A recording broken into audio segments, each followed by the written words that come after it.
Hi, I'm Jeff Shoup, and we're getting down to the brass tacks and hard facts of the components of a fire attack system.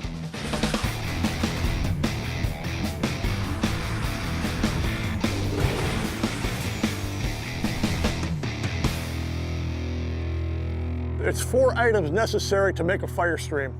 We have to have a source, a pump, hose, and a nozzle. And they all need to be properly matched, and they all have to be handled properly.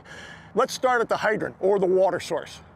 When we open up a hydrant to fill a supply line that goes into the pump, make sure your hydrant is all the way open. There are many manufacturers of hydrants.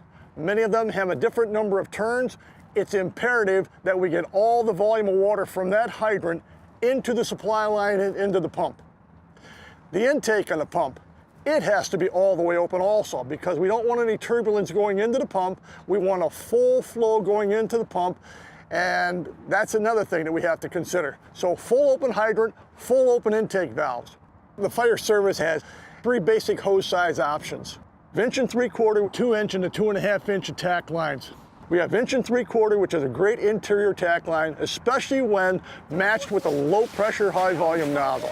Good volume flow, but also has easier manageability and less weight to handle. Whereas the 2 inch line is an intermediate size hose line. It has its applications. The firepower, the volume of water that we could flow varies, from 240 to 260 gallons a minute.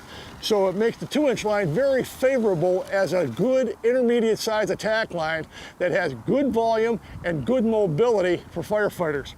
The 2.5 inch attack hose line is their king of hose line. When we have large fires happening, that's where the 2.5 inch attack hose line comes in, because it has the capability and the power to knock down extremely large fires. When we get the water to the nozzle, remember, nozzle man, you've got to bleed it off completely.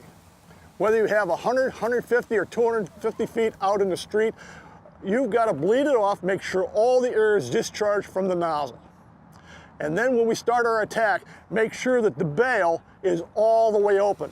If we're keeping the bail partly closed, then it's taking away the water that we need to do the job, okay? So once again, this goes back to your safety, your efficiency, and so forth. So let me make a point here right now. While that bail may look like it's fully open, when you look inside, you can see that the ball valve is partly closed.